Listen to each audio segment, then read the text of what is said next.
मैं middle ages का सबसे ताकतवर दानव हूं और मेरे पास हर चीज को कंट्रोल करने की ताकत है। मेरे हाथों में कोई भी चीज एक घातक हथियार बन सकती है। सबसे खतरनाक बात यह है कि मैं इंसानों के दिल भी कंट्रोल कर सकता हूं। जब मैं सड़क किनारे एक खुश माँ बेटी को देखता हूं तो मुझे बस लड़की के कान में एक शब्द फुसफुसाना होता है, नफरत। और वो तुरंत अपनी माँ के खिलाफ दुश्मनी पाल लेती है। उन दो निकम्मे गुर्गों के सामने जिन्होंने जैक को भागने दिया था, मैंने बस इतना आदेश दिया कि अब एक दूसरे को मार डालो, और वो तुरंत आपस में लड़ने लगे। मैं पुराने घर के पोर्टल पर पहुंचा और खून से सना लकड़ी का एक टुकड़ा उठाया।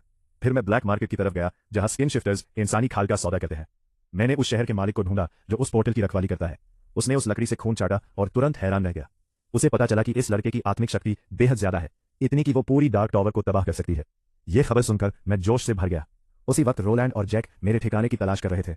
रोलैंड ने जैक को बताया कि डार्क टावर ब्रह्मांड के केंद्र में खड़ी है और वो इंसानियत को अंधेरे से बचाती है, और सिर्फ एक बच्चे की आत्मिक शक्ति ही उसे नष्ट कर सकती है। तभी अचानक एक और भूकंप आया और आसमान को चीरती हुई रोशनी की किरणें दिखीं। वो मैं था जो बच्चों की आत्मिक शक्ति का इस्तेमाल करके डार्क टावर पर हमला कर रहा था, और हर वार के साथ ज्यादा दानव इंसानों की दुनिया में घुस रहे थे।